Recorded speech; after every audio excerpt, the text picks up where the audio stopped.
Aba, kinabahan pala sila sa post po ni Senator Amy Marcos. May pinalitan sa palasyo. Tahimik na pinalitan dahil sa post ni Senator Amy Marcos, hindi na nila alam kung sino dapat ang kanilang pagkakatiwalaan. Baka totoong may hawak si Senator Amy Marcos na mga ebidensya, picture at iba pa. Yan ang inaabangan ng karamihan. Dahil naman may mga nagsasabi, baka isabay na naman yan sa November 30. Abangan po natin yan. Asa na totoo po yung post ni Senator Amy Marcos? Siguro totoo kasi sa balita po ay may ginawang aksyon pala ang palasyo. Matapos mag-post po si Amy Marcos, ito sa balita, tahimik na pinalitan ang hepe ng Presidential Security Command 2 araw lang matapos maglabas si Senator Amy Marcos ng kontrobersyal na Facebook post tungkol sa mga umano'y whistleblower mula mismo sa loob ng palasyo. Sa kanyang Facebook, sinabi ni Amy na may mga empleyado ng palasyo, pulis at sundalo na nagpapadala sa kanya ng ebidensya at sensitibong impormasyon. Ano kaya yan yung sinasabing ebidensya? Yan na ba yung sinasabi na nagparty-party sila at may ginagawang ganyan-ganyan daw, di ba? Sabi ni Senator Amy Marcos mismo, nung gumaganon itong si Dunyor, yung asawa, yung anak. Kasi ang sigaw ng karamihan ngayon, nasaan ang ebidensya? Hindi lang daw yung yaw-yaw lang sa INC rally tapos okay na. Sa bagay, sa totoo lang, kahit yun lang, wala pang inilabas na ebidensya si Senator Amy Marcos, yung sinabi niya na ganon, mabigat na po yun dahil kapatid siya. Kaya itong mga loyalista nga naghahanap ng paraan paano makapagdepensa, trabaho nila magde-December na, malaki ba bonus nila? Ay sana all na lang talaga. Eto ituloy natin. At halos kasabay nito, nagbago ang pinuno ng security ng Pangulo. Nako, apektado. Kasi kung hindi naman totoo yung sinasabi ni Senator Amy Marcos, bakit ganito ang aksyon ng ginawa di umano ng palasyo? Kinumpirma ng PCO na si Commodore Andrew Val Abayon ang bagong acting PSC chief kapalit ni Major General Peter Borgonio na inilipat agad papuntang Samar bilang acting commander ng Army 8th Infantry Division. Ganon kabilis yung kanilang aksyon. Anong meron? Kasi hindi nila alam kung sino yung sekretong nagbigay ng impormasyon kay Senator Amy Marcos. Sana, Senator Amy Marcos, ilabas mo na yan.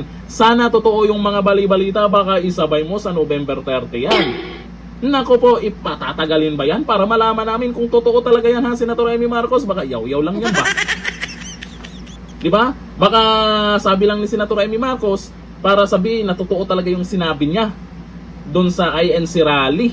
Dahil yung sinabi niya, mabigat talaga yun. Kasi mahirap yun, di ba? Kapatid niya, Pangulo pa ng Pilipinas, yung sinabi niya na ganun, may mga pangalan na binanggit. Ay, abangan natin yan. Baka sa mga susunod na araw, biglang may bumulaga na naman dyan sa social media. Eto, ang ebidensya. Tapos sasabihin na naman ng iba, BBM resign, Marcos resign. Malabo po yan sa sabaw ng pusit na mag-resign. Para sa akin malabong malabo yan. Bakit? Kung mag-resign yan, ay maraming magtatago dyan. Si VP Sara ba naman yung ipapalit bilang presidente? Ayaw ng mga gumaganyan yan. At maraming mga congressman nakakabahan din dyan. Anong ginawa nila kay VP Sara? Yung mga buhaya, nako po, diretso sa kulungan. Diba?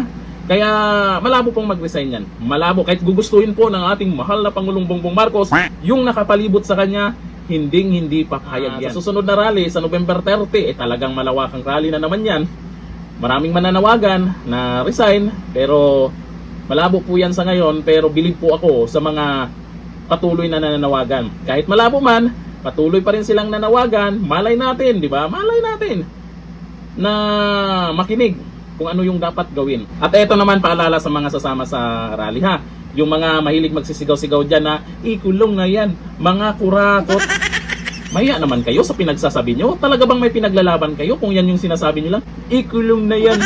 Sino? Diba? Banggitin nyo kung sino. Ayon dito kay Ani Recto, tunay na nagmalasakit si Senator Amy Marcos sa kanyang kapatid. Kaya kahit mahirap para sa kanya na makakaladkad sa kahiyan ang pamilya niya, nanindigan siya sa alam niyang tama. Ayon dito kay Ann Inaba, kahit anong pagtatakip, lalabas din ang totoo. Lalo na ngayon, may social media na. Alam na ng karamihan kung ano talaga yung katotohanan. Yun nga lang, maraming takot na maging Pangulo si VP Sara. Sabi ni Jeremy Leonidas, ipakita mo na yan, Senator Amy. Maawa ka sa Pinas. Sana ilabas ni Senator Amy yung sinasabi niya. Abangan natin, bago mag November 30 o sa November 30, kailan pa? Papalipasin pa niya yung Pasko. Dapat yung mga buhaya, kung sino man yung mga makuha dyan sa litrato or sa video na hawak ni Senator Amy, wag na paabutin ng Pasko yung mga yan.